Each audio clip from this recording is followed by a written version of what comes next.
बिस्मिल्लाहिर्रहमानिर्रहीम। अस्सलाम वालेकुम स्टूडेंट्स, कैसे हैं आप सब। लास्ट टाइम हमने स्टार्ट किया था अपना lecture human respiratory system. Part 1 हमारा कंप्लीट हो गया था और हमने लास्ट लेक्चर में डिस्कस किया था अपर रेस्पिरेटरी ट्रैक को। आज हम डिस्कस करने जा रहे हैं लोअर रेस्पिरेटरी ट्रैक और उसमें हम डिस्कस करेंगे अबाउट द ट्रेकिया, ट्रेकिया की डिविजन्स यानी ब्रोंकाई, ब्रोंक्यूल्स एंड एल्वेलाई। साथ ही हम डिस्कस करेंगे लंग्स को भी। चलिए स्टार्ट करते हैं अपना आज का topic from the trachea. Class आपको याद होगा जब हम ट्रेकिया को डिस्कस करते हैं तो ट्रेकिया वो स्ट्रक्चर है जो कि लेरिंग्स के बाद वाला पोर्शन है। जब हम ट्रेकिया को नोटिस कर रहे हैं तो देखें ट्रेकिया कैसा स्ट्रक्चर नजर आ रहा है आपको। This is the membranous tube, it is made up of cartilaginous structure, so we can say trachea is the cartilaginous and membranous tube. इसकी कितनी लेंथ होती है? It is around 10 to 11 centimetre long. इसकी length हमारी chest cavity में कितनी है? 10 to 11 centimetre long. अगर मैं इसके डायमीटर की बात करूं, एक्सटर्नल डायमीटर की, ये इसका एक्सटर्नल डायमीटर है, वेरी कर सकता है। It is around 2 centimetre in the diameter. इसी तरह से अगर मैं इसके स्ट्रक्चर की बात करूं तो it contains incomplete C shape rings. कुछ इस टाइप के सी शेप रिंग्स होते हैं, आपको नजर आ रहे होंगे। It contains the incomplete C shape rings, या आपको सी शेप रिंग्स नजर आ रहे हैं।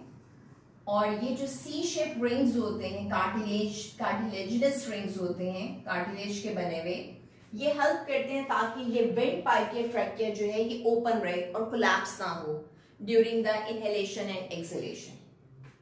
फिर से सुन लीजिए, जब भी हम ट्रेकिया को डिस्कस करते हैं तो इसमें सी शेप स्ट्रक्चर्स होते हैं जो कि इस एयर ट्यूब को या विंड पाइप को ओपन रखने में हेल्प करते हैं।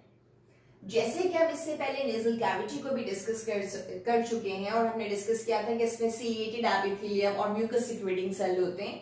बिल्कुल इसी तरह से ट्रेकिया के अंदर भी सीलिएटेड एपिथेलियम और म्यूकस सिक्रेटिंग सेल्स होते हैं। ये जो सीलिएटेड एपिथेलियम और म्यूकस सिक्रेटिंग सेल्स हैं, इनका काम क्या है? The same working.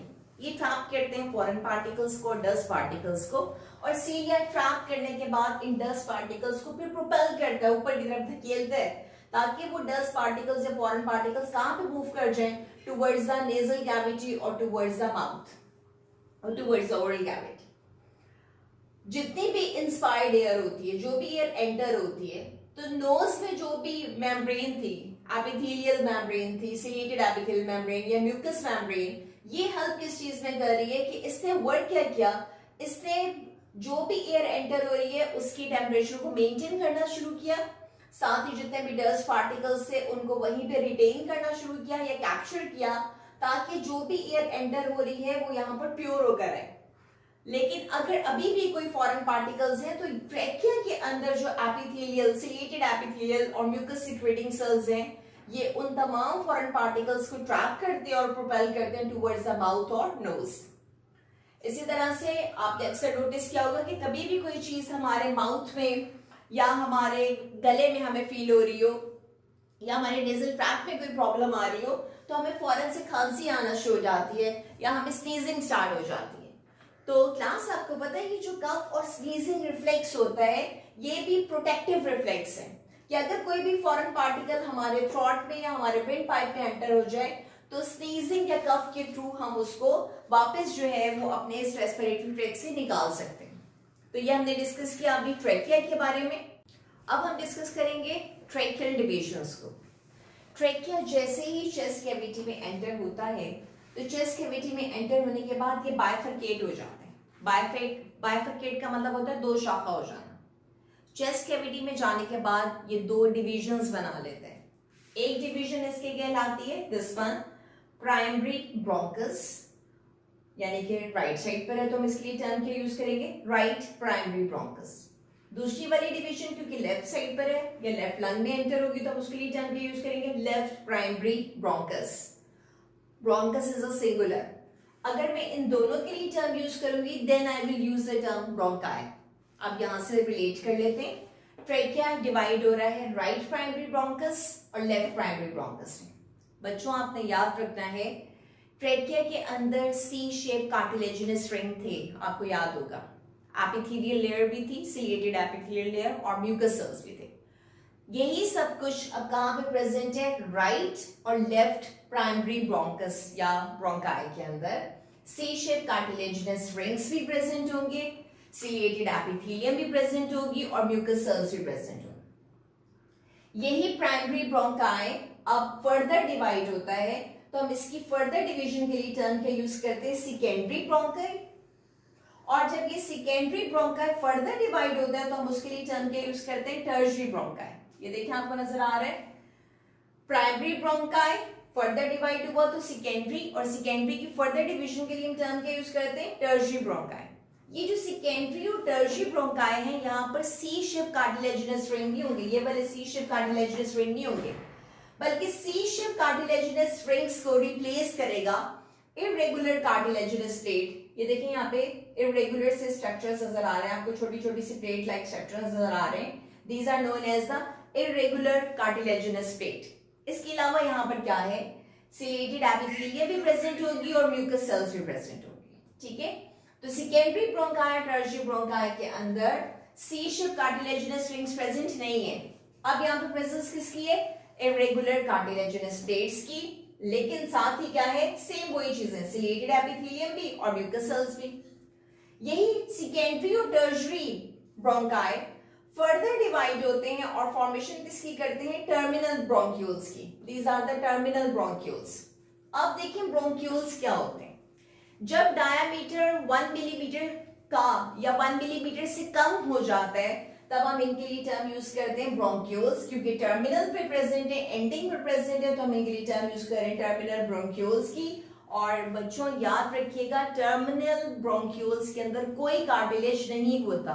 आपने याद रखना है, जब हमने ब्रोंकाई की बात की थी तो सी शेप कार्टिलेजिनस रिंग प्रेजेंट थे, ट्रेकिया में कार्टिलेजिनस रिंग प्रेजेंट थे, सेकेंडरी और टर्शियरी ब्रोंकाई में कार्टिलेजिनस रिंग्स नहीं थे, इरेगुलर कार्टिलेजिनस प्लेट्स थी। और ब्रोंक्यूल्स के अंदर जिनका डायमीटर 1 मिलीमीटर और लेस देन 1 मिलीमीटर होता है, यहाँ पे कोई भी कार्टिलेजिनस रिंग प्रेजेंट नहीं होता। यही टर्मिनल ब्रोंक्यूल्स जब आगे जाते हैं तो हम इनके लिए टर्म क्या यूज करते हैं? रेस्पिरेटरी ब्रोंक्यूल्स की। आगे की तरफ जब फर्दर डिवाइड हो रहे हैं तो रेस्पिरेटरी ब्रोंक्यूल्स। रेस्पिरेटरी ब्रोंक्यूल्स के अंदर कोई कार्टिलेज नहीं है, यहाँ पर कोई सिलिएटेड एपिथेलियम भी नहीं है, यहाँ पर प्रेजेंस किसकी होती है? स्मूथ मसल्स की। जैसे जैसे कार्टिलेज खत्म होगा वहां पर इलास्टिक फाइबर्स और स्मूथ मसल्स का अमाउंट ज्यादा होता जाएगा। तो जहां पे भी कार्टिलेज नहीं है, जैसे टर्मिनल ब्रोंक्यूल्स में नहीं है, इसी तरह से रेस्पिरेटरी ब्रोंक्यूल्स में नहीं है, तो इसका मतलब अब यहाँ पर किसकी प्रेजेंस होगी? स्मूथ मसल्स की या इलास्टिक फाइबर्स की। और रेस्पिरेटरी ब्रोंक्यूल्स वो साइड होती है जो कि किस चीज में हेल्प करती है? Which help in the gas exchange. See the structure of terminal bronchioles and respiratory bronchioles. ये जो आपको स्ट्रक्चर नजर आ रहा है ये शो कर रहे हैं टर्मिनल ब्रोंक्यूल्स को, और टर्मिनल ब्रोंक्यूल्स के बाद जो डिवीजन आपको नजर आ रही है this is the respiratory bronchioles. Respiratory bronchioles के फौरन बाद ये स्ट्रक्चर आपको नजर आ रहा है, this is showing the alveolar duct and this is alveoli. एक दफा फिर से सुन लीजिए, हमने स्टार्ट किया था ट्रेकिया। ट्रेकिया के डिवीजन के लिए हमने टर्म क्या यूज की थी? Primary bronchi. Primary bronchi further divide हुए थे सेकेंडरी और टर्शियरी ब्रोंकाई में। प्राइमरी ब्रोंकाई और सेकेंडरी और टर्शियरी ब्रोंकाई के अंदर कार्टिलेज प्रेजेंट था, लेकिन डिफरेंस क्या था कि ट्रेकिया में और प्राइमरी ब्रोंकाई के अंदर सी शेप कार्टिलेज रिंग थे, लेकिन सेकेंडरी और टर्शियरी ब्रोंकाई के अंदर इरेगुलर कार्टिलेजिनस प्लेट थी। और इन सब में कॉमन क्या है? इन सब के अंदर सिलिएटेड एपिथेलियम और म्यूकस सेल्स मौजूद थे।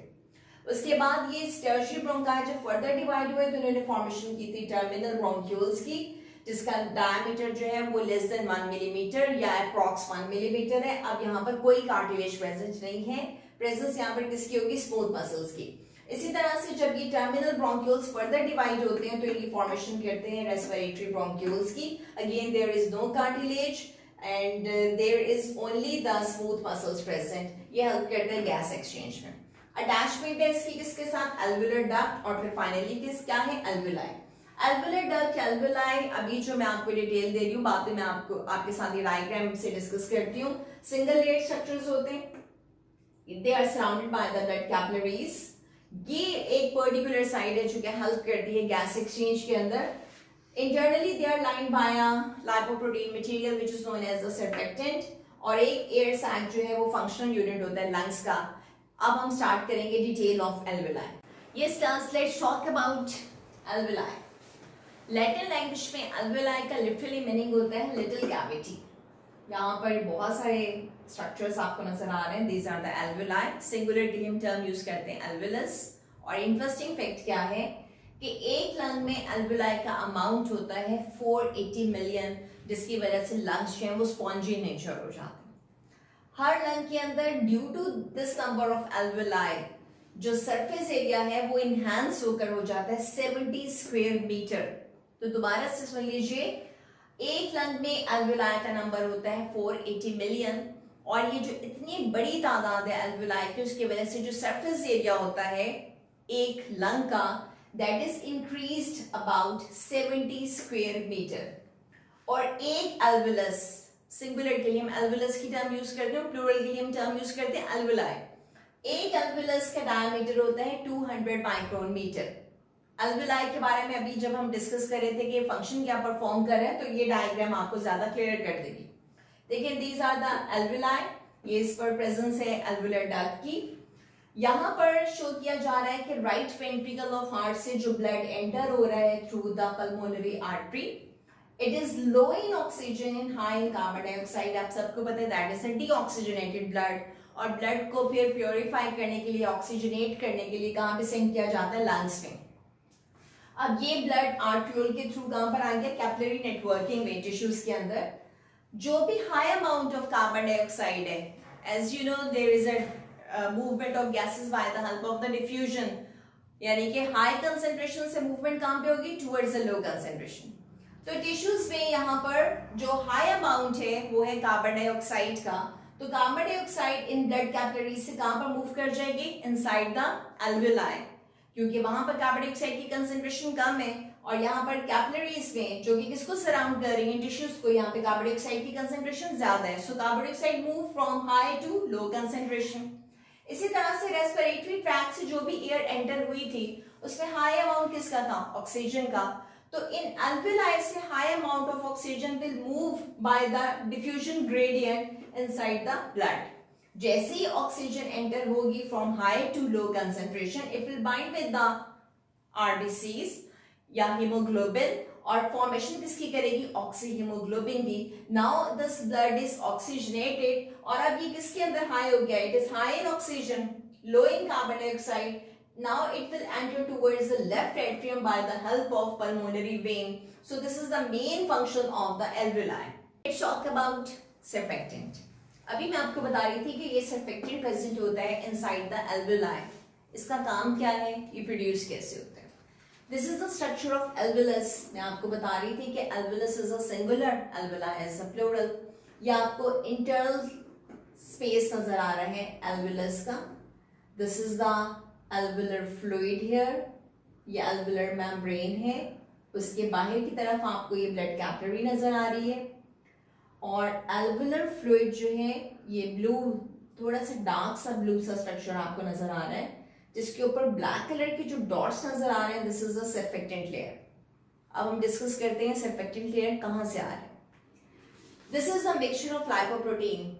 It is secreted by alveolar epithelium. ये जो alveolar epithelium है, ये वाला जो इसका स्ट्रक्चर है alveolar epithelium, ये secrete करता है surfactant को।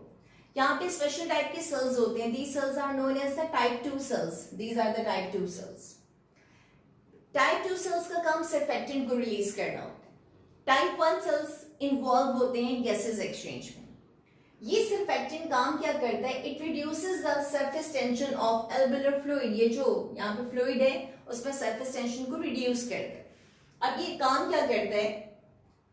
ये आपके सामने मैंने कुछ मॉलिक्यूल्स ड्रॉ किए हुए हैं, वाटर मॉलिक्यूल। जितने भी वाटर मॉलिक्यूल हैं इन सब के दरमियान में इंटरमॉलिक्यूलर फोर्सेस हैं। For example if this is the water molecule, तो देखें इसके अट्रैक्शन फोर्सेस हैं, राइट, लेफ्ट, अपसाइड डाउन, हर जगह पे ये अट्रैक्ट कर रहे हैं। So I have written there the surfactant decreases the cohesiveness of water molecule and trying to pull water molecule upward to decrease the surface tension. अब ये है क्या? अगर तो इस लेयर की बात करें तो देखिए वाटर मॉलिक्यूल्स अब एक दूसरे के साथ क्या कर रहे हैं, अट्रैक्टिव फोर्सेस रख रहे हैं, there is attraction among the molecules. लेकिन जो अपर साइड पर वाटर मॉलिक्यूल्स है वहां पर इनकी राइट लेफ्ट और बॉटम पर तो अट्रैक्शन है, लेकिन अपर साइड पर नहीं।